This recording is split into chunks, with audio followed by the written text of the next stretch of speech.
ನಮಸ್ಕಾರ ಗುರುಗಳೇ.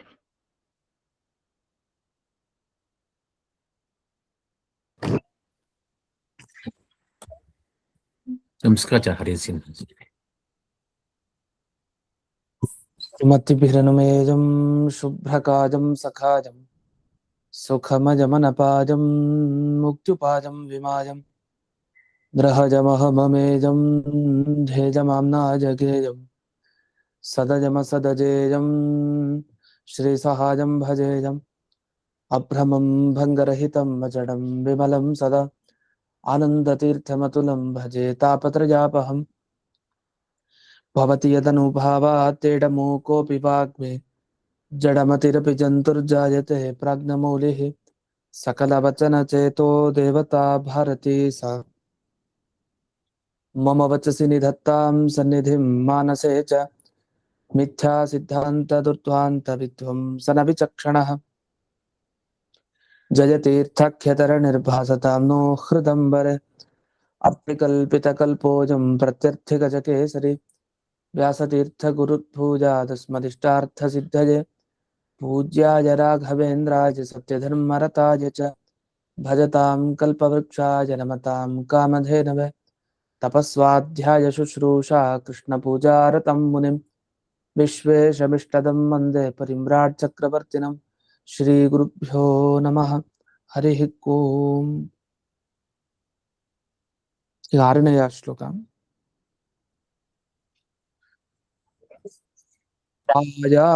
ಮಾಂ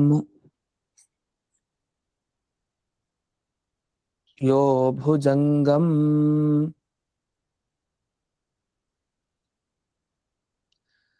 ಸದರಿಮದಮಯತ್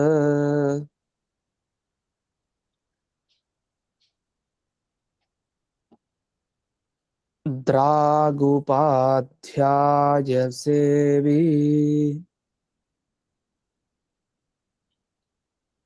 ವಿಶ್ವೇಭ್ಯೋ ವೇಗ ದೂರ ಪ್ಲವನ ಜವನಿ ಯುದ್ಧಾದಿ ವೀರ್ಯಾತಿಶಾಯಿ.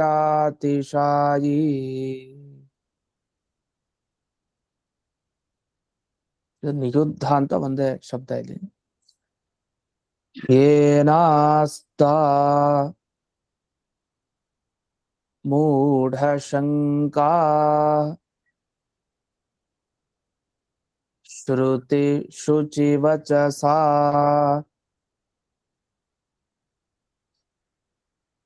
ಅಲಂಗುರೋ ಶೀರ್ಷಶೂಲಾ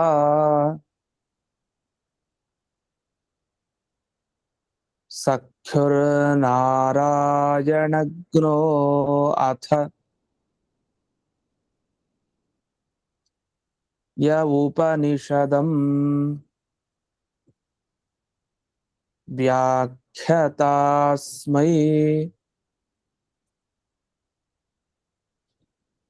ಸುರಾರ್ಥ್ಯಃ.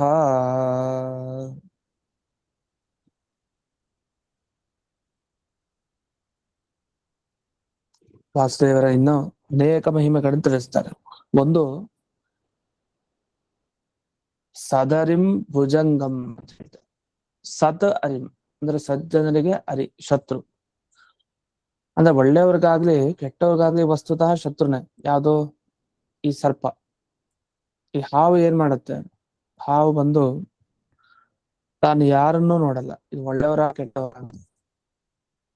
ಅಂಥವ್ರಿಗೆ ತಾನು ವಿಷವನ್ನ ಕಾರುತ್ತೆ ಹಾವು. ಹಾಗಾದ್ರೆ ಶತ್ರು ಅಂತಂದ್ರೆ ಇಬ್ರಿಗೂ ಶತ್ರು ಅಲ್ವಾ ಅಂತ. ಸತ್ ಅರಿಂ, ಸಜ್ಜನರಿಗೆ ಮಾತ್ರ ಶತ್ರು ಅಂತ ಯಾಕೆ ಹೇಳಿದ್ದಾರೆ ಇಲ್ಲಿ ಅಂತ ಒಂದು ಮುಂದೆ ತಿಳಿಸ್ತಾರೆ ರಾಯರು. ಅಂತೂ ಒಂದು ಸರ್ಪ ಬಂದಾಗ ವಾಸುದೇವಾಚಾರ್ಯರು ನಿಗ್ರಹ ಮಾಡಿದ್ರು. ಕಾಳಿಂಗ ಮರ್ದನ ಆಯ್ತಲ್ಲ, ಕೃಷ್ಣ ಹೇಗ್ ಮಾಡಿದ್ನೋ ಹಾಗಿಲ್ಲಿ ನಿಗ್ರಹ ಮಾಡಿದ್ದಾರೆ ಯಾರು? ವಾಸುದೇವಾಚಾರ್ಯ.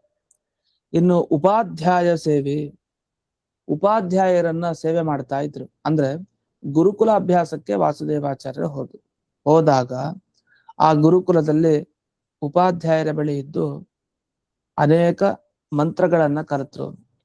ಗುರುಕುಲಾಭ್ಯಾಸನೂ ಮಾಡಿ ತೋರಿಸಿ ಆಯ್ತು. ಅಲ್ಲಿ ಏನ್ ಆಶ್ಚರ್ಯ, ಎಲ್ಲಾ ಸಹಪಾಠಿಗಳಿಂತಲೂ ವಿಶ್ವೇಭ್ಯ, ಅಲ್ಲಿ ಯಾರ್ಯಾರಿದ್ದು ಅವ್ರ ಜೊತೆ ಓದೋರು ಅವರೆಲ್ಲದರಲ್ಲೂ ಪ್ರಥಮ ಯಾರು, ಮೊದಲನೇ ಸ್ಥಾನ ಯಾರಿಗೆ, ವಾಸುದೇವರಿಗೆ. ಹೇಗೆ ಪ್ರಥಮ, ಯಾವ್ಯಾವ ವಿಷಯದಲ್ಲಿ ಅಂದ್ರೆ ದೂರಕ್ಕೆ ಹಾರೋ ವಿಷಯದಲ್ಲಿ ಅದನ್ನ ಅವೇಗ ಅಂತ ಹೇಳ್ತಾರೆ. ಅಂದ್ರೆ ಓಡಿ ಹೋಗಿ ದೂರಕ್ಕೆ ಹಾರೋದ್ ಬೇರೆ, ತುಂಬಾ ಸ್ಪೀಡ್ ಓಡಿ ಆಮೇಲೆ ಒಂದ್ ಹಾರೋದ್ ಬೇರೆ, ಆ ತರ ಅಲ್ಲ. ತುಂಬಾ ದೂರ ಏನಿಲ್ಲ, ಸ್ವಲ್ಪ ಹಿಂಗ್ ಹೋಗಿ ಹಿಂಗ್ ಹಾರೇ ಬಿಡೋದು ದೂರ. ಈ ತರದ ಒಂದು ದೂರ ಪ್ಲವನ, ಅದನ್ನ ಅವೇಗ ದೂರ ಪ್ಲವನ ಅಂತ ಕರೀತಾರೆ. ಅವೇಗ ಅಂದ್ರೆ ಸ್ಪೀಡ್ ಇಲ್ದೆ, ದೂರ ಪ್ಲವನ ಹಾರೋದು ಅಂತ ಅರ್ಥ. ಅಂದ್ರೆ ಹನುಮಂತನ ಒಂದು ಅವತಾರದಲ್ಲೇ ತೋರಿಸಿ ಆಗಿದೆ ಹಾರಿದ್ ಹೇಗೆ ಅಂತ, ಚಿಕ್ಕದಾಗಿ ತೋರಿಸಿದ್ದಾರೆ ಇಲ್ಲಿ ಅಂತ ಅರ್ಥ. ಇನ್ನು ಜಬ ಅಷ್ಟೆಲ್ಲ ವೇಗ, ಇನ್ನು ಸ್ಪೀಡ್, ಬೇಗ ಯಾರು ಓಡ್ತಾರೆ ಅಂತ ರನ್ನಿಂಗ್ ರೇಸ್ ಓಡೋದು. ಇನ್ನು ನಿಯುದ್ಧ, ನಿಯುದ್ಧ ಅಂದ್ರೆ ಮಲ್ಲ ಯುದ್ಧ, ಇಬ್ರು ಸೇರಿ ಆಡುವಂತ ಯುದ್ಧ. ಜಟ್ಟಿಗಳು ಏನ್ ಕಾಳುಗಾಡ್ತಾರೆ ಆ ತರ ಇಬ್ರು ಸೇರಿ ಅಂತ ಮಲ್ಲ ಯುದ್ಧ. ಹೀಗೆ ಅನೇಕ ರೀತಿಯಾದ ತಮ್ಮ ಸಾಮರ್ಥ್ಯವನ್ನ ತೋರಿಸಿದ್ದಾರೆ. ಎಲ್ಲಾ ತಮ್ಮ ವಯಸ್ಕರಿಗಿಂತ, ತಮ್ಮ ಸಹಪಾಠಿಗಳಿಗಿಂತ ಮೀರಿಸಿದ್ದಾರೆ ಎಲ್ಲಾ ವಿಷಯದಲ್ಲಿ. ಅಷ್ಟೇ ಅಲ್ಲ, ಅವರ ಒಂದು ಸಪೋರ್ಟ್ ಯಾರಿಗಿದೆ ಅವರು ಇನ್ನೊಬ್ರನ್ನ ಮೀರಿಸ್ತಾ ಇದ್ರು ಅಂತ. ಇವ್ರು ಮೀರಿದ್ದಾರೆ, ಅವ್ರನ್ನ ಮೀರಿಸಿದ್ದಾರೆ. ಹೀಗೆ ಈ ವಾಸುದೇವಾಚಾರ್ಯರ ಗುರುಕುಲ ಅಭ್ಯಾಸದ ಬಗ್ಗೆ ಒಂದಿಷ್ಟು ವಿಷಯವನ್ನು ಉಲ್ಲೇಖ ಮಾಡಿದ್ರು. ಆಮೇಲೆ ಕೆಲವೊಮ್ಮೆ ಏನಾಗ್ತಾ ಇತ್ತು, ಗುರುಗಳು ಬಂದು ಪಾಠ ಮಾಡ್ತಾ ಇದ್ರು, ಮಾಡಿದಾಗ ಏನೋ ಆಟ ಆಡ್ತಾ ಕೂತಿರೋದು, ಹೇಳ್ತಾ ಇರ್ಲಿಲ್ಲ, ತನ್ನ ಪಾಡಕ್ ತಾನಿರೋದು. ಈ ತರ ವಾಸುದೇವರ ವರ್ತನೆ ಕಾಣ್ತಾ ಇತ್ತು. ಅದನ್ನು ಇಲ್ಲಿ ಉಲ್ಲೇಖ ಮಾಡಿದ್ದಾರೆ.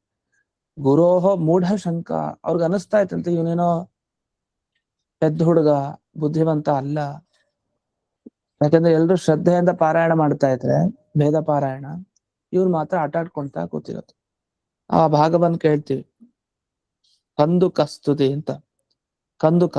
ಕಂದುಕವನ್ನ ಇಟ್ಕೊಂಡು ಆಟ ಆಡ್ತಾ ಇದ್ರು. ಅಂಬರ ಗಂಗಾ ಚುಂಬಿತ ಪಾದ ಅದನ್ನ ಕೇಳ್ತೀವಿ. ಈ ಕೃತಿಯನ್ನ ಅವರು ರಚನೆ ಆಗ್ಲೇ ಮಾಡಿತ್ತು ಚಿಕ್ಕ ವಯಸ್ಸಿನಲ್ಲಿ, ಗುರುಕುಲದಲ್ಲಿ ಇತ್ತಾಗ್ಲೇ. ಇಂಥ ಒಂದು ಸ್ತುತಿ ಏನ್ ಬಂದಿದೆ ಅದ್ಭುತ, ಅದರ ಅರ್ಥ ತುಂಬಾ ಚೆನ್ನಾಗಿದೆ. ಅಂತ ಕಂದುಕ ಸ್ತುತಿ ರಚನೆ ಆಗ್ಲೇ ಆಯ್ತು. ಗುರುಗಳು ಅನ್ಕೊಂಡು ಏನೇನು ಓದ್ತಾ ಇಲ್ಲ, ಇವನ್ ಪೆದ್ದ ಅಂತ, ಮೂಢ ಇವನು ಅಂತ. ಆಗೇನ್ ಮಾಡಿದ್ರು, ಶ್ರುತಿ ಶುಚಿ ವಚಸ, ಆಗ ವೇದ ಮಂತ್ರಗಳ ಆ ಪಠನವನ್ನ ಆ ಗುರುಗಳ ಮುಂದೆ ಮಾಡ್ತಾರೆ. ಮಾಡಿದಾಗ ಅವ್ರಿಗೆ ಅಜ್ಞಾನ ಹೋಯ್ತು. ಇವ್ರು ಮೂಢ ಅಲ್ಲ, ನನ್ ಮೂಢತನ ಪರಿಹಾರ ಮಾಡೋದವ್ರು ಇವರು ಅಂತ ಗುರುಗಳಿಗೆ ಗೊತ್ತಾಯ್ತು. ಅದನ್ನ ಶುಚಿ ವಚಸ ಅಲಂ ಅಸ್ತ, ಚೆನ್ನಾಗಿ ಅಸ್ತಂಗತ ಮಾಡ್ಬಿಟ್ರು ಅವರ ಮೂಢ ಶಂಕೆಯನ್ನ. ಅಷ್ಟೇ ಅಲ್ಲ, ಸಖ್ಯು ಶೀರ್ಷ ಶೂಲಾಚ, ಸಖ್ಯು ಅಂದ್ರೆ ಸ್ನೇಹಿತ, ಸ್ನೇಹಿತನಿಗೆ ತಲೆನೋವಿತ್ತು. ಶೀರ್ಷ ಶೂಲ, ಶೂಲ ಅಂದ್ರೆ ನೋವು, ಶೀರ್ಷ ಅಂದ್ರೆ ತಲೆ, ಸೇರಿಸಿದ್ರೆ ತಲೆನೋವು ಅಂತ ಅರ್ಥ. ಶೀರ್ಷ ಶೂಲ ಅಂತ ಕರೀತಾರೆ. ಶಿರಶೂಲ ಅಂತಂದ್ರು ತಲೆನೋವೆ. ಶೀರ್ಷ ಶೂಲ ಇಲ್ಲಿ ಸಹಸ್ರ ಶೀರ್ಷ ಪುರುಷ ಅಂತ, ಶೀರ್ಷ ಬರತ್ತಲ್ಲ ಶಬ್ದ, ತಲೆ ಅಂತ ಅರ್ಥ, ಶೀರ್ಷ ಶೂಲ. ಇದಾದ್ಮೇಲೆ ವೇದಾಧ್ಯಯನ ಎಲ್ಲ ಆಗಿದೆ. ಸಾಂಗ ವೇದಾಧ್ಯಯನ ಅಂದ್ರೆ ಷಡಂಗ, ಶಿಕ್ಷಾ, ವ್ಯಾಕರಣ, ಛಂದಸ್ಸು, ನಿರುಕ್ತ, ಜ್ಯೋತಿಷ, ಕಲ್ಪ, ಜೊತೆಗೆ ಋಗ್ವೇದ, ಯಜುರ್ವೇದ, ಸಾಮವೇದ, ಅಥರ್ವವೇದ ಎಲ್ಲ ಅಧ್ಯಯನ ಆಯ್ತು. ದೇವತೆಗಳೆಲ್ಲ ಬಂದು ಪ್ರಾರ್ಥನೆ ಮಾಡಿದ್ರು. ಆಗ ನಾರಾಯಣನ ಆಜ್ಞೆಯನ್ನ ಚೆನ್ನಾಗಿ ತಿಳಿದು ಇವ್ರು ಏನ್ ಮಾಡಿದ್ರು, ಆಯ್ತು ಅಂತ ಹೇಳಿ ತಮ್ಮ ಗುರುಗಳಿಗೆ ಐತರೇಯೋಪನಿಷತ್ತಿನ ವ್ಯಾಖ್ಯಾನವನ್ನ ಮಾಡಿದ್ರು. ಇಂಥ ವಾಸುದೇವಾಚಾರ್ಯರು ನನ್ನನ್ನ ಪಾಯಾತ್, ಕಾಪಾಡ್ಲಿ ಅಂತ. ಪ್ರತಿ ಸಂದರ್ಭ ಇಲ್ಲಿ ಏನ್ ಕಾಣ್ತಾ ಇದೆ ಅಂತಂದ್ರೆ ವಾಸುದೇವಾಚಾರ್ಯರ ಒಂದು ಸಾಮರ್ಥ್ಯ.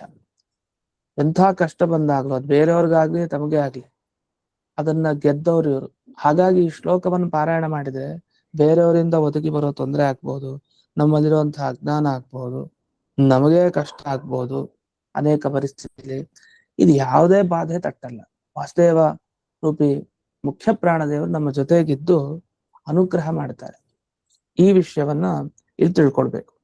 ಇದಕ್ಕೆ ಗೂಢಭಾವ ಪ್ರಕಾಶಕ ವ್ಯಾಖ್ಯಾನದಲ್ಲಿ ರಾಯರೇನು ವಿವರಣೆ ಕೊಟ್ಟಿದ್ದಾರೆ ಅಂದ್ರೆ, ಮೊದಲು ಈ ಸರ್ಪ ಬಂತಲ್ಲ, ಸರ್ಪ ಬಂದು ಹಿಂಸೆ ಮಾಡ್ಲಿಕ್ಕೆ ಅಂತ ಈ ವಾಸುದೇವನ ಬಳಿ ಏನ್ ಬಂತು, ಆ ಬಂದ ಸರ್ಪವನ್ನ ಇವರು ನಿಗ್ರಹ ಮಾಡಿದ್ದಾರೆ. ಈ ಸರ್ಪ ಸಾಮಾನ್ಯ ಅಲ್ಲ ಅಂತ ಹೇಳ್ತಾರೆ. ಆಗ್ಲೇ ಹೇಳಿದೆ ಸದರಿ ಅಂತ. ವಸ್ತುದ ಸ್ವಲ್ಪ ಎಲ್ಲನೂ ಕಚ್ಚತ್ತೆ, ವಿಷಕಾರತ್ತೆ. ಅದ್ರಲ್ಲಿ ಏನಿದೆ, ಇವನು ಒಳ್ಳೆಯವನು ಇವನು ಕೆಟ್ಟವನು ಅಂತ ಎಲ್ರಿಗೂ ವಿಷಕಾರೇ ಕಾರತ್ತಲ್ವಾ ಅಂತಂದ್ರೆ ಅದಕ್ಕೆ ಹೇಳ್ತಾರೆ ಇಲ್ಲ, ಬಂದಿದ್ದವನು ಅಸುರ, ಅಸುರದ ಪಂಗಡದವನು ಇವನು. ಸತಾಂ ಮರಿಂ ಅಂತ ಅದಕ್ಕೆ ಹೇಳಿತು. ಸತ್ತಾಂ ಅಂದ್ರೆ ದೇವತೆಗಳು, ಸುರರು. ಆ ಸುರರ ವಿರುದ್ಧ ಪಕ್ಷ ಅಂದ್ರೆ ಅಸುರ ರೂಪಿ ಇವನು, ಅಸುರ ಸ್ವರೂಪಿ. ಹಾಗಾಗಿ ಅವನು ಒಳ್ಳೆಯವನಿಗೆ ಕೆಟ್ಟದ್ದನ್ನೇ ಬಯಸ್ತಾನೆ. ಕೆಟ್ಟವ್ರು ಕೆಟ್ಟದ್ ಮಾಡಲ್ಲ, ಯಾಕಂದ್ರೆ ಅವ್ರ ಫ್ರೆಂಡ್ಸ್ ಆದ್ರಿಂದ, ಸ್ನೇಹಿತರಾದ್ರಿಂದ. ನಾ ಅಸುರ ಸ್ವರೂಪಿಯಾದ ಈ ಸರ್ಪ ರೂಪದಲ್ಲಿರುವಂತ ಈ ಒಬ್ಬ ದೈತ್ಯ ಅಂದ್ರೆ ಅಸುರ ಬಂದವನು ವಾಸುದೇವನಿಗೆ ತೊಂದರೆ ಮಾಡಬೇಕು ಅಂತ ಇದ್ದಾನೆ. ಆದ್ರೆ ವಾಸುದೇವರು ಮುಖ್ಯ ಪ್ರಾಣದೇವ ಏನ್ ಮಾಡಿದ, ಅಧಮಯತ್ ಚೆನ್ನಾಗಿ ಶಿಕ್ಷೆ ಮಾಡಿದ. ಅವ್ನು ಮುಕ್ತಾಯ ಮಾಡ್ಬಿಟ್ಟ ಅವನ ಕಥೆಯನ್ನು. ಈಗಲೂ ನೋಡ್ಬೋದು ಆ ಜಾಗ ಯಾವುದು ಅಂತ. ಆ ಜಾಗದಲ್ಲಿ ನೋಡ್ಬಹುದು ಕ್ಲೀನಾಗಿ, ಈ ವಾಸುದೇವ ತಾನು ದಮನ ಮಾಡಿದ ಸ್ಥಳ ಅಂತ ಹೇಳಿ ತೋರಿಸ್ತಾರೆ. ಇದು ಏನಾಯ್ತು ಒಂದು ಸಂದರ್ಭ, ಈ ಘಟನೆಯನ್ನು ವಿವರಿಸ್ತಾರೆ ರಾಯರು. ಪಾಜಕ ಕ್ಷೇತ್ರಗತ ವಿಮಾನಗಿರವು ಸಂಚರನ್ ಸರ್ಪಮಯೋ ಅಸುರ ಕದಾಚಿತ್ ಗಿರಿ ಸಮೀಪೆ ಅಂತ ಹೇಳ್ತಾರೆ. ಆ ಸರ್ಪ ಅಲ್ಲಿ ಇಲ್ಲಿ ತಿರುಗಾಡ್ತಾ ಇತ್ತಂತೆ. ಅವನು ಒಬ್ಬ ಅಸುರ, ಅವನು ಸರ್ಪ ವೇಷ ಹಾಕೊಂಡು ಆ ಕಡೆ ತಿರುಗಾಡ್ತಾ ಇದ್ದ. ಎಲ್ಲಿ, ಪಾಜಕ ಕ್ಷೇತ್ರದಲ್ಲಿರೋ ವಿಮಾನಗಿರಿ ಹತ್ರ ಅವನು ಸಂಚಾರ ಮಾಡ್ತಾ ಇದ್ದ, ಕಾಯ್ತಾ ಇದ್ದ ಆ ಬೆಟ್ಟದ ಹತ್ರ. ಆಗೇನಾಯ್ತು, ಸ್ವಗೃಹಾಂಗಣೆ ಸ್ಥಿತಂ, ಮನೆ ಅಂಗಳದಲ್ಲಿ ಮಗು ಇತ್ತು ಅಂದ್ರೆ ವಾಸುದೇವ. ಸ್ವಗೃಹ ಅಂಗಣ, ಆ ಅಂಗಳದಲ್ಲಿ ಸ್ಥಿತಂ ವಟುಂ, ಈ ಹತ್ತಿರದಲ್ಲಿ ನಿಂತಹ ವಟು ಬ್ರಹ್ಮಚಾರಿ ವಾಸುದೇವರನ್ನ ನೋಡ್ತು ಆ ಸರ್ಪ. ಸೀದಾ ಗಿರೇಹೆ ಅವರುಹ್ಯ, ಆ ಪರ್ವತದ ಮೇಲಿನ ಭಾಗದಿಂದ ಕೆಳಕ್ಕೆ ಇಳ್ಕೊಂಡು ಬಂದು ತನ್ನ ತಲೆಯನ್ನ ಎತ್ತಿ ಕಚ್ಚೇ ಬಿಡ್ತು ಹತ್ತಿರದಲ್ಲಿ, ಯಾರು ವಾಸುದೇವನಿಗೆ. ಅದು ತಲೆಯಲ್ಲಿ ಏನೇನು ಇಟ್ಕೊಂಡಿತ್ತು, ಅತಿ ತೀವ್ರ ವಿಷೋಲ್ಬಣಂ, ತಡಿಲಿಕ್ಕೆ ಆಗಲ್ಲ ಅಂಥ ವಿಷ. ಆ ವಿಷದಿಂದ ಪೂರ್ಣ ತುಂಬಿಕೊಂಡಿತ್ತು ಆ ಸರ್ಪದ ತಲೆ. ಅದನ್ನ ಹಾಕಿ ಕಚ್ಚೇ ಬಿಡ್ತು. ಆದ್ರೆ ವಾಸುದೇವ ಏನ್ ಮಾಡಿದ, ಅಂಗುಷ್ಟೇ ತಚ್ಚಿರಹ ಚೂರ್ಣಯಾಮಾಸ, ಪುಡಿ ಮಾಡಿ ಹಾಕಿದಾನೆ. ಚೂರ್ಣಯಾಮಾಸ, ಪುಡಿ ಮಾಡೋದಂದ್ರೆ ಚೂರ್ಣಯಾಮಾಸ ಅಂತ ಬಳಸ್ಬೇಕು. ಹೇಗೆ ಇದು ಪುಡಿ ಮಾಡ್ದ, ಅಂಗುಷ್ಠೇನ, ಹೆಬ್ಬೆರಳಿನಿಂದ ಮಾಡಿದ್ದಂತಷ್ಟೇ, ಇಡೀ ಕಾಲನೇನು ಉಪಯೋಗಿಸ್ಕೊಳ್ಳಿಲ್ಲ. ಒಂದು ಹೆಬ್ಬೆರಳಿಂದ ಹಿಂಗ್ ಹೊಸಗಿ ಅದನ್ನ ಪುಡಿ ಮಾಡಿ ಹಾಕದ ಆ ಸರ್ಪವನ್ನ ಅಂತ. ಹೀಗೆ ಆ ಸಂಪೂರ್ಣ ಘಟನೆಯನ್ನ ಇಲ್ಲಿ ರಾಯರು ವಿವರಿಸಿದೆ. ಇಲ್ಲಿ ಕಚ್ಚಿರೋದು, ಬಂದು ಕಚ್ಚೋದು ಅನ್ನೋದಕ್ಕೆ ದದಂಶ ಅಂತ ಕರೀತಾರೆ. ಹೀಗೆ ಇಡೀ ಘಟನೆಯನ್ನ ವರ್ಣನೆ ಮಾಡಿ ಮುಂದೆ ಉಪಾಧ್ಯಾಯ ಸೇವಿ, ಉಪಾಧ್ಯಾಯರು ಅಂದ್ರೆ ತನಗೆ ವೇದವನ್ನ ಅಧ್ಯಾಪನ ಮಾಡಿದವರು, ಅವ್ರನ್ನ ಉಪಾಧ್ಯಾಯ ಅಂತ ಕರೀತಾರೆ.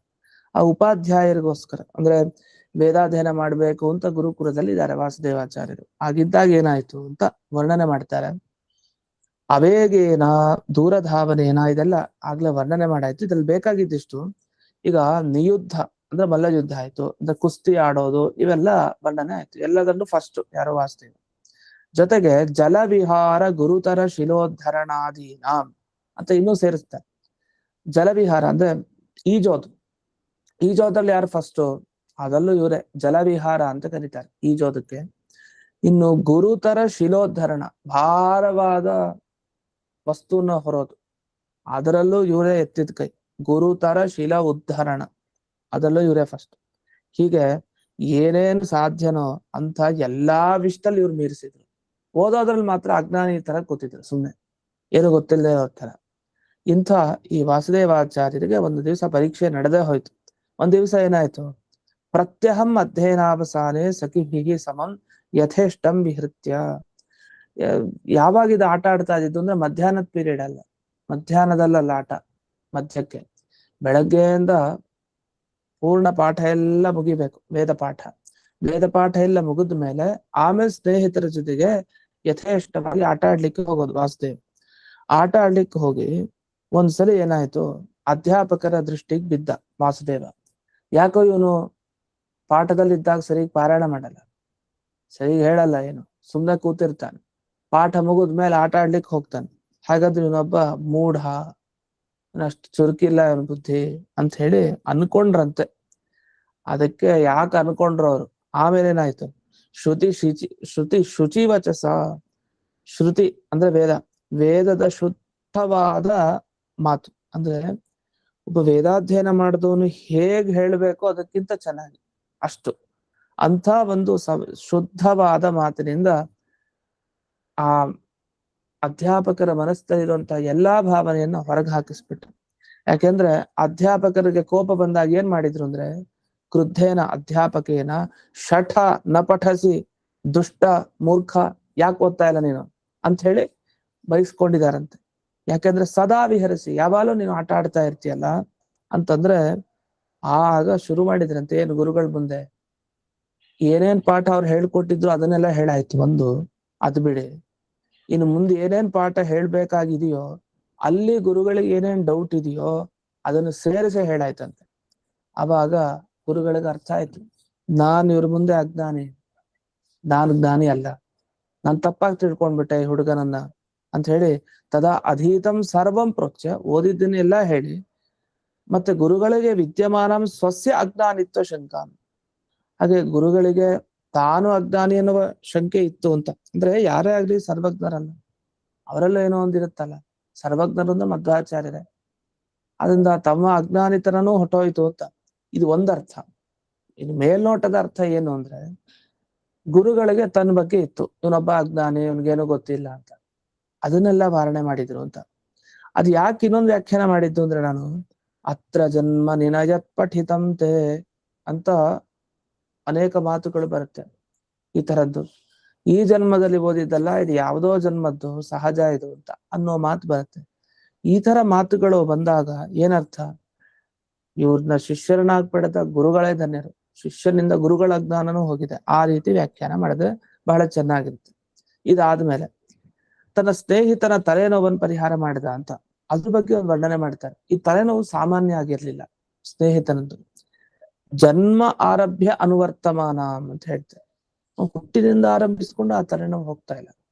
ಆ ರೀತಿ ಏನೇ ಔಷಧಿ ತಗೊಂಡ್ರು, ಏನೇ ಒಂದು ಸೇವೆ ಮಾಡಿದ್ರು ಕೇನಾಪಿ ನಿವರ್ತ ಇರುವ ಶಕ್ಯ, ಯಾರು ಬಂದು ಇದನ್ನ ಈ ತಲೆನೋವನ್ನು ಹೋಗಿಸಿದ್ರೆ ಆಗ್ತಾ ಇರ್ಲಿಲ್ಲ ಹೋಗಿಸ್ಲಿಕ್ಕೆ.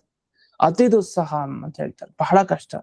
ಇಂಥ ಇದನ್ನ ಸ್ವಗುರುಪುತ್ರ ಶೀರ್ಷಿಸೂಲಾಮ್, ಅದು ಆಶ್ಚರ್ಯ. ಅಂದ್ರೆ ಇಲ್ಲಿ ಯಾರ ಸ್ನೇಹಿತ, ಈ ಸ್ನೇಹಿತ ಯಾರ ಮಗ, ಯಾರು ತನ್ನನ್ನು ಬೈದಿದ್ರಲ್ಲ ನೀನೊಬ್ಬ ಅಜ್ಞಾನಿ, ನಿನಗ್ ಬರಲ್ಲ ಹಾಗೆ ಹೀಗೆ ಅಂತ, ಅದೇ ಗುರುವಿನ ಮಗನ್ ತಲೆನೋವಿದೆ.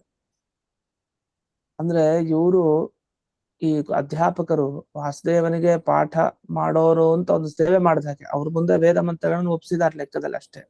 ಅಂತಹ ವೇದ ಮಂತ್ರಗಳನ್ನ ಒಪ್ಸಿದ್ದಕ್ಕೆ ವಾಯುದೇವರ ಮುಂದೆ ಅದರ ಪ್ರಭಾವ ಏನಾಯ್ತು ಅಂದ್ರೆ, ತಮ್ಮ ಮಗನ ತಲೆನೋವನ್ನ ಹುಟ್ಟಿನಿಂದ ಆರಂಭಿಸಿ ಏನ್ ಮಾಡಿದ್ರು ಪರಿಹಾರ ಆಗ್ತಾ ಇಲ್ಲ. ವೇದ ಮಂತ್ರ ದಿವಸ ಹೇಳ್ತಾ ಇದ್ದಾರೆ, ಅಷ್ಟೆಲ್ಲ ಔಷಧಿ ಕೊಟ್ಟಿದ್ದಾರೆ, ಆದ್ರೂ ಪರಿಹಾರ ಆಗ್ಲಿಲ್ಲ. ಆದ್ರೆ ಆ ಗುರು ಕಾಣಿಕೆ ಅನ್ನೋ ತರ ವಾಸುದೇವ ತಾನು ಏನ್ ಮಾಡಿದ ಅಂತಂದ್ರೆ, ಆ ಸ್ನೇಹಿತನ ಕಿವಿ ಹತ್ರ ಹೋಗಿ ತನ್ನ ಮುಖದಿಂದ ಬಾಯಿಂದ ಗಾಳಿಯನ್ನ ಹಾಕ್ತಾನೆ, ಅಂದ್ರೆ ಊದ್ತಾನೆ. ಊದಿದಾಗ ಆ ಕಿವಿಯಲ್ಲಿ ಯಾವಾಗ ಹೂತ್ಕಾರ ಮಾಡ್ತಾನೆ, ಉಫ್ ಉಫ್ ಅಂತ ಹೇಳ್ತಾರಲ್ಲ ಆ ತರ, ಆ ಅಂದ ಕೂಡ್ಲೆ ಅವನ ಜನ್ಮ ಆರಭ್ಯ ಇದ್ದಂತಹ ತಲೆನೋವು ಎಲ್ಲ ಪರಿಹಾರ ಆಗೋಯ್ತು ಅಂತ. ಹಾಗಾದ್ರೆ ವಾಸುದೇವನ ಒಂದು ಮಹಿಮೆ ಏನಂದ್ರೆ, ನಾವು ವಾಸುದೇವನ ಮುಂದೆ, ಮುಖ್ಯ ಪ್ರಾಣದೇವರ ಮುಂದೆ ಒಪ್ಪಿಸ್ತಾ ಇದ್ರೆ ನಮ್ಮ ತಲೆನೋವುಗಳನ್ನು ಪರಿಹಾರ ಮಾಡ್ತಾರೆ. ಯಾಕಂದ್ರೆ ನಿರಂತರ ನಮ್ಮ ದೇಹ ಗಾಳಿನ ತುಂಬಿರೋದು, ಪ್ರಾಣ ಅಪಾನ ವ್ಯಾನ ಉದಾನ ಸಮಾನ, ಈ 5 ವಾಯುಗಳ ಸಂಚಾರ ಸರಿಗಾದ್ರೆ ದೇಹ ಚೆನ್ನಾಗಿರುತ್ತೆ. ಒಂದೊಂದು ವಾಯು ಕೈ ಕೊಟ್ರೆ ದೇಹ ಎಲ್ಲ ಕೆಟ್ಟ ಹೋಗುತ್ತೆ, ಎಡವಟ್ಟು. ಪ್ರಾಣ ಹೋಯ್ತು ಅಂದ್ರೆ ಮುಗ್ದೇ ಹೋಯ್ತಲ್ಲ. ಇನ್ನು ಅಪಾನ ವ್ಯಾನ ಉದಾನ ಸಮಾನ ಅಂದ್ರೆ ಹಿಂಸೆ ಆಗ್ತಾ ಇರುತ್ತೆ, ಆಚೆ ಈಚೆ ಆಗ್ತಾ ಇದೆ, ಅದು ಅದರಿಂದನೂ ಪ್ರಾಣ ಹೋಗೋ ಸಂಭವ ಇದೆ. ಅಂತೂ ಈ 5 ವಾಯುಗಳಿಂದ ಸಂಪೂರ್ಣ ನಮ್ಮ ದೇಹ ವ್ಯಾಪ್ತ. ಅದರಿಂದ 5 ವಾಯುಗಳು ಸರಿಯಾಗಬೇಕು ಅಂದ್ರೆ ಮುಖ್ಯ ಪ್ರಾಣನ ಆರಾಧನೆ ಮಾಡ್ತಾ ಇರ್ಬೇಕು. ಸರಿ, ಇದಾದ್ಮೇಲೆ ಎಲ್ಲ ವೇದಗಳ ಅಧ್ಯಯನ ಆಯ್ತು, ಷಡಂಗಗಳ ಅಧ್ಯಯನ ಆಯ್ತು. ಅದಾದ್ಮೇಲೆ ದೇವತೆಗಳನ್ನ ಅನ್ನಿಸ್ತಂತೆ, ಅಲ್ಲ ದೇವತಾ ಕಾರ್ಯ ಸಜ್ಜನರ ಅಜ್ಞಾನ ತೊಲಗಿಸೋದು. ಇವ್ರು ನೋಡಿದ್ರೆ ಮುಖ್ಯ ಪ್ರಾಣದೇವರು ವಾಸುದೇವನಾಗ ಅವತಾರ ಮಾಡಿ ಆರಾಮಾಗಿ ಗುರುಕುಲ ಅಭ್ಯಾಸ ಮಾಡ್ಕೊಂಡು ಆಟ ಆಡ್ತಾ ಇದ್ದಾರೆ. ಅವತಾರ ಕಾರ್ಯನೇ ಆಗ್ತಾ ಇಲ್ಲ. ಈ ಗುರುಕುಲ ವಾಸ ವಿಡಂಬ ಸಾಕು, ಈ ವಿಡಂಬನೆ ನಾಟಕ ಸಾಕು, ಯಾಕೋ ಅದು ಇಂಟ್ರೆಸ್ಟ್ ಬಂದ್ಬಿಡ್ತು ವಾಸುದೇವನಿಗೆ, ಮುಖ್ಯ ಪ್ರಾಣದೇವರಿಗೆ. ಆರಾಮಾಗಿ ವಿದ್ಯಾರ್ಥಿಗಳ ಜೊತೆಗಿದ್ದು ತಾವು ಎಲ್ಲರಿಗೂ ಅನುಗ್ರಹವನ್ನು ಮಾಡ್ತಾ ಹಾಗೆಯೇ ಕಾಲವನ್ನು ಕಳೆದರು. ಒಂದಂತೂ ಆಶ್ಚರ್ಯ, ಮತ್ ವಾಸುದೇವನ ಸಹಪಾಠಿಗಳು ಅಂದ್ರೆ ಅವರ ಯೋಗ್ಯತೆ ಏನು, ಸಹಪಾಠಿಯಾಗಿ ಅವನ ಜೊತೆಗೆ ವೇದಾಧ್ಯಯನ ಮಾಡಿದವರು ಅಂದ್ರೆ ತುಂಬಾ ಯೋಗ್ಯತೆ ಇರುವಂತಹ ವ್ಯಕ್ತಿಗಳವರೆಲ್ಲ. ಇಂಥ ಇವರ ಹತ್ರ ದೇವತೆಗಳೆಲ್ಲ ಪ್ರಾರ್ಥನೆ ಮಾಡಿದ್ದಾರೆ, ಸಾಕು, ಇನ್ನ ನಿಮ್ಮ ಕಾರ್ಯ ಬೇರೆ ಇದೆ, ದುರ್ಜನರನ್ನ ಗೆಲ್ಬೇಕಾಗಿದೆ, ತತ್ವಜ್ಞಾನ ಅವ್ರಿಗೆ ಸಿಗಬಾರ್ದು, ಯಾರಿಗೆ ತತ್ವಜ್ಞಾನ ಸಿಗ್ಬೇಕು ಅವ್ರಿಗೆ ಆಗ್ಬೇಕು, ಮತ್ತೆ ದೇವರ ಗುಣಗಳನ್ನ ಎಲ್ಲ ಕಡೆ ಪ್ರಕಾಶಪಡಿಸ್ಬೇಕು, ಸಿಕ್ಕಾಪಟ್ಟೆ ಕಾರ್ಯ ಇದೆ, ಜ್ಞಾನ ಪ್ರಚಾರ ಇದೆ. ಆದ್ರಿಂದ ದೇವತೆಗಳು ಪ್ರಾರ್ಥನೆ ಮಾಡಿದ್ದಕ್ಕೆ ಆಯ್ತು ಅಂತ ಹೇಳಿ ಈ ಪರತತ್ವವನ್ನ ವಿಶೇಷವಾಗಿ ತಿಳಿದ ವಾಸುದೇವ, ಅಂದ್ರೆ ಯಾವಾಗ ಪ್ರಾರ್ಥನೆ ಮಾಡ್ತಾರೋ ದೇವತೆಗಳು ಇವ್ರಿಗೆ ಸಾಮರ್ಥ್ಯ ಇದೆ ಅಂತ ಅರ್ಥ, ಅದಕ್ಕೆ ಅವ್ರು ಪ್ರಾರ್ಥನೆ ಮಾಡಿದ್ದು. ಅದನ್ನೆಲ್ಲ ಮುಂದೆ ಪ್ರಚಾರವನ್ನು ಮಾಡ್ತಾರೆ, ಅದರಲ್ಲೂ ಅವ್ರಿಗೆ ಶಕ್ತಿ ಇದೆ. ಯಾಕೆ, ದೇವರ ಬಗ್ಗೆ ಸರಿಯಾಗಿ ತಿಳಿದವ್ರು ಇವ್ರೊಬ್ರೆ ಅಂತ. ಅದನ್ನೇ ನಾರಾಯಣಜ್ಞ ಅಂತ ಹೇಳಿ ಹೇಳ್ತಾರೆ. ನಾರಾಯಣನ ಆಜ್ಞೆಯನ್ನ ಪಾಲಿಸ್ತಾರೆ, ಮತ್ತೆ ನಾರಾಯಣ ಗ್ರಹ, ದೇವರ ಬಗ್ಗೆ ಸರಿಯಾಗಿ ತಿಳ್ಕೊಂಡಿರೋ ಅದ್ ಮಧ್ವಾಚಾರ್ಯರು, ಬೇರೆ ಆಚಾರ್ಯರಲ್ಲ. ಅದನ್ನ ಇಲ್ಲಿ ತಿಳಿಸ್ತಾ ಅಸ್ಮೈ ಉಪನಿಷದಂ ವ್ಯಾಖ್ಯಾತ ಅಂತ. ಆಶ್ಚರ್ಯ, ಒಂದು ಗುರುಗಳಿಗೆ ಅಜ್ಞಾನವನ್ನು ಕಳೆದಿತ್ತು, ಎರಡನೇದು ಗುರುಪುತ್ರನಿಗೆ ಅನುಗ್ರಹ ಮಾಡಿತ್ತು, ತಲೆನೋವನ್ನು ಪರಿಹರಿಸಿತ್ತು, ಮೂರನೇದು ಊಹಿಸ್ಕೊಳ್ಳಿಕ್ಕೂ ಸಾಧ್ಯ ಇಲ್ಲ. ಏನಂದ್ರೆ ಒಮ್ಮೆ ಏಕಾಂತದಲ್ಲಿ ಕರ್ಕೊಂಡು ಹೋಗಿದ್ದಾರೆ ಯಾರನ್ನ, ವಾಸುದೇವನನ್ನ. ಆದ್ರೆ ವಾಸುದೇವ ಹೋಗಿದ್ದ ಉದ್ದೇಶ ಇಷ್ಟೇ, ಗುರುದಕ್ಷಿಣೆ ಕೊಡ್ಬೇಕು ಅಂತ ಹೋಗಿರೋದು. ಯಾರಿಗೆ, ಗುರುಗಳಿಗೆ. ಯಾಕೆ ವೇದವನ್ನ ಇಷ್ಟು ದಿವಸ ಪಾಠ ಮಾಡಿದಾರಲ್ಲ ಅಂತ. ಅವ್ರಿಗೆ ವಾಸುದೇವ ನೋಡಿ ಅರ್ಥ ಆಗಿದೆ ಇನ್ ಎಂತವನು ಅಂತ, ಗುರುದಕ್ಷಿಣೆ ಕೊಡ್ಬೇಕು ಅಂತ ಏಕಾಂತದಲ್ಲಿ ಯಾರು ಇಲ್ಲದೆ ಇದ್ದಾಗ ಹೋಗಿದ್ದಾರೆ ವಾಸುದೇವಾಚಾರ್ಯರು. ಹೋದಾಗ ಗುರುಗಳಿಗೆ ಪಾಠವ್ಯಾಜೇನ ಅಂತ ಹೇಳ್ತಾರೆ. ಹೋಗ್ಲಿಕ್ಕೆ ಯಾಕೆ ಹೋಗಿದ್ದು ಅಂದ್ರೆ, ಗುರುದಕ್ಷಿಣೆ ಅಂದ್ರೆ ಏನೋ ವಸ್ತ್ರ, ದುಡ್ಡು ಈ ತರ ಕೊಡ್ಲಿಕ್ಕಲ್ಲ. ಅವ್ರು ಹೋಗಿದ್ದು ಅವ್ರನ್ನ ಉದ್ಧಾರ ಮಾಡ್ಲಿಕ್ಕೆ, ಪಾಠ ಮಾಡೋ ನೆಪದಿಂದ ಹೋಗಿದ್ದಷ್ಟೇ ಗುರುಗಳತ್ತ. ಹೋದ್ರೆ ಐತರೇಯೋಪನಿಷತ್ತಿನ ಅರ್ಥ ತಿಳಿಸಿದ್ರಂತೆ. ಇಂಥ ಭಾಗ್ಯ ಅವ್ರಿಗೆ. ಪ್ರಪ್ರಥಮವಾಗಿ ಐತರೇಯೋಪನಿಷತ್ತಿನ ಅರ್ಥವನ್ನ ಆ ಕಾಲದಲ್ಲೇ, ಬ್ರಹ್ಮಚರ್ಯ ಅವಸ್ಥೆಯಲ್ಲೇ ವಾಸುದೇವರಿಂದ ಕೇಳುವಂತ ಭಾಗ್ಯ ಆ ಗುರುಗಳಿಗೆ ಸಿಕ್ತು. ಜಗದ್ಗುರುಗಳಾದ ಆಚಾರ್ಯರ ಒಂದು ಐತರೇಯೋಪನಿಷತ್ತಿನ ಪಾಠವನ್ನ ಕೇಳಿದ ಮಹಾನುಭಾವರು ಆ ಗುರುಗಳು. ಸರಿ, ಕೇಳಿದ ಕೂಡಲೇ ಅರ್ಥ ಆಯ್ತು ಅವ್ರಿಗೆ, ಇವರು ಜಗದ್ಗುರುಗಳು ಅಂತ ಆವತ್ತೆ. ಈ ರೀತಿ ಗುರುದಕ್ಷಿಣೆ ನೆಪದಲ್ಲಿ ಹೊಸ ತತ್ವನೇ ಕೊಟ್ಬಿಟ್ರು ನೇರವಾಗಿ ಮಧ್ವಾಚಾರ್ಯರು. ಅಂದ್ರೆ ಹಿಂದೆ ವಾಸುದೇವನ ಈ ರೂಪದಲ್ಲಿ ಇದ್ದಾಗ, ಇಂಥ ವಾಸುದೇವ ಮಾಂಪಾಯ, ನನ್ನನ್ನ ಕಾಪಾಡ್ಲಿ ಅಂತ ಇಲ್ಲಿ ನಾರಾಯಣ ಪಂಡಿತಾಚಾರ್ಯರು ಪ್ರಾರ್ಥನೆ ಮಾಡಿದ್ದಾರೆ. ಈ ಪ್ರತಿಯೊಂದು ಪ್ರಸಂಗದಲ್ಲಿ ಅಜ್ಞಾನವನ್ನು ತೊಲಗಿಸಿದ್ದಾರೆ ಗುರುಗಳಿಗೆ, ಗುರುಪುತ್ರನಿಗೆ ಆಶೀರ್ವಾದ ಮಾಡಿದ್ದಾರೆ, ಹೀಗೆ ದೈತ್ಯನ ಸಂಹಾರ ಮಾಡಿದ್ದಾರೆ. ಈ ತರ ಅನುಕೂಲವನ್ನ ಮಾಡಿದ್ದಾರೆ. ಬಹಳ ಚಿಕ್ಕ ವಯಸ್ಸಿಂದ ಅಲ್ಲಿಂದನೇ ಶುರು ಇವರೆಲ್ಲ ಕೃತ್ಯಗಳು. ಈ ರೀತಿಯ ವಾಸುದೇವ ನಮ್ಮ ಜೀವನದಲ್ಲಿ ಅಂತ ಈಗ ನಾರಾಯಣ ಪಂಡಿತಾಚಾರ್ಯರು ಪ್ರಾರ್ಥನೆ ಮಾಡ್ಕೊಳ್ತಾ ಮುಂದಕ್ಕೆ 7ನೇ ಶ್ಲೋಕದಲ್ಲಿ ಈ ಸನ್ಯಾಸ ಪ್ರಸ್ತಾವ ಬರುತ್ತೆ. ಸನ್ಯಾಸದ ಬಗ್ಗೆ ಎಲ್ಲ ವಿಷಯಗಳನ್ನು ತಿಳಿಸ್ತಾರೆ. ಆ ಶ್ಲೋಕವನ್ನು ನೋಡೋಣ. ಸನ್ಯಾಸೆ ಬದ್ಧ ಬುದ್ಧಿ ಕೃತ ಹರಿ ನಮನಃ ಪಾರ್ಥ ಪೂಜ್ಯಂ ಯತಿಂ ಪ್ರಾಜ್ಞಂ ಗುರುವಾಗ್ನಯಾಲಂ ಸಗುಣ ಹರಿವಿದಂ ಸತ್ತಪಸ್ತೃಪ್ತದೈವಾತ್ ಪ್ರಾಪ್ತಂ ಸರ್ವಜ್ಞ ಶಿಷ್ಯಾಖ್ಯ ವರಮುಪಗತೋ ದ್ವಿಸ್ವತಾತಂ ನಿಷೇಧುಂ ತಂ ಚಾನುತ್ತರಂ ಯೋ ವ್ಯಧಿತ ಸಹಜವಾನ್ ಮಾತರಂ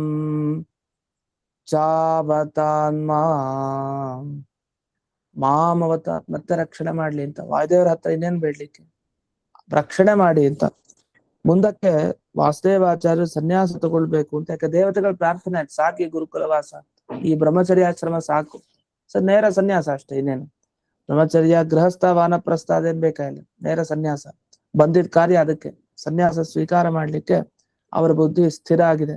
ದೇವರಿಗೆ ನಮಸ್ಕಾರ ಮಾಡಿದ್ದಾರೆ, ಭಗವಂತನ ಆಜ್ಞೆ ಪಡ್ಕೊಂಡು ಸೀದಾ ತಮ್ಮ ಗುರುಗಳ ಬಳಿ ಹೋಗಿದ್ದಾರೆ, ಅಚ್ಯುತ ಪ್ರೇಕ್ಷಾಚಾರ್ಯರ ಬಳಿ. ಅವ್ರು ಎಂಥವ್ರು ಅಂದ್ರೆ, ಹಿಂದೆ ದ್ವಾಪರ ಯುಗದಲ್ಲಿ ಪಾಂಡವರಿಂದ ಪೂಜಿತರವರು, ಅವರು ಎಲ್ಲಾ ಶಾಸ್ತ್ರಗಳನ್ನ ತಿಳ್ಕೊಂಡವ್ರೆ. ಅಂತವ್ರ ಹತ್ರ ವಿಶೇಷವಾಗಿ ವಾಸುದೇವ ತಾವು ಸನ್ಯಾಸ ದೀಕ್ಷೆಯನ್ನು ಪಡಿಬೇಕು ಅಂತ ಹೋಗಿದೆ.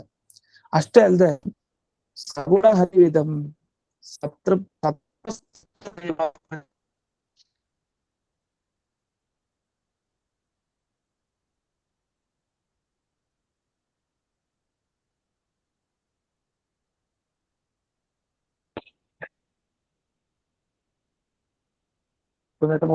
ಆದ್ರೆ ಸಮಗ್ರವಾಗಿ ಹಾಗೆ ಈ ಅನಂತಾಸನ ಪೂರ್ಣ ಅನುಗ್ರಹ ಆಗಿತ್ತು.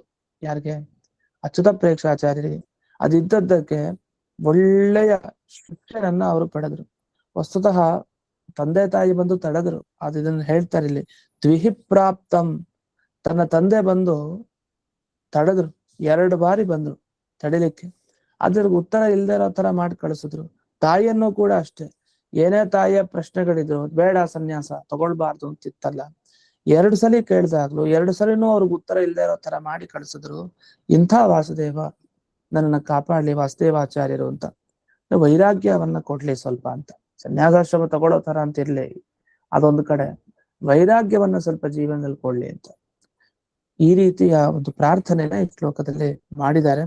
ಇದ್ರಲ್ಲಿ ಗಮನಿಸ್ಬೇಕಾಯ್ತು, ಗುರುಗಳು ಅಚ್ಯುತ ಪ್ರೇಕ್ಷರಂತವ್ರು ಸಿಗೋದು ಕಷ್ಟ, ಶಿಷ್ಯರಾಗಿ ಮಧ್ವಾಚಾರ್ಯರು ಅವ್ರಿಗೆ ವಾಸುದೇವ ಸಿಕ್ಕಿದ್ದು ದೊಡ್ಡ ವಿಷಯ. ಈ ತರ ಗುರು ಶಿಷ್ಯರಿಗೆ ಅನುಕೂಲವಾಗುವಂತ ಒಂದು ಶ್ಲೋಕ ಇದು. ಇಂಥ ಶ್ಲೋಕವನ್ನ ಇಲ್ಲಿ ನಾರಾಯಣ ಪಂಡಿತಾಚಾರ್ಯರು ರಚನೆ ಮಾಡಿಕೊಟ್ಟಿದ್ದಾರೆ. ಇನ್ನು ಇದರ ವಿಶೇಷ ಅರ್ಥಗಳಿದೆ. ಯುಗದಲ್ಲಿ ಪೂಜೆಗಳು ಅದ್ ಹೇಳ್ತಾರೆ, ಮತ್ತೆ ಇಲ್ಲಿ ಸನ್ಯಾಸಾಶ್ರಮದ ಸ್ವೀಕಾರಕ್ಕಿಂತ ಮುಂಚೆ ಹರಿಯ ನಮಸ್ಕಾರ ಮಾಡಿದ್ರು ಅಂತ ಬಂತು. ಈ ತರದ ಬಗ್ಗೆ ಕೆಲವು ವಿಷಯಗಳನ್ನ ಹೇಳ್ತಾರೆ ತಾಯರು. ಅದೇನು ಅನ್ನೋದನ್ನ ಮುಂದಿನ ಪಾಠದಲ್ಲಿ ನೋಡೋಣ ಅಂತ ಹೇಳ್ತಾ, ಇಂದಿನ ಪಾಠವನ್ನ ಅಸ್ಮತ್ ಗುರುವಂತರ್ಗತ ವ್ಯಾಸತೀರ್ಥ ಗುರುವಂತರ್ಗತ ಭಾರತೀಯ ರಮಣ ಮುಖ್ಯ ಪ್ರಾಣಾಂತರ್ಗತ ಶ್ರೀಮನ್ಮೂಲ ಗೋಪಾಲಕೃಷ್ಣನಿಗೆ ಅರ್ಪಣೆಯನ್ನು ಮಾಡ್ತೇನೆ. ಶ್ರೀಕೃಷ್ಣಾರ್ಪಣ. ಶ್ರೀನಿವಾಸ.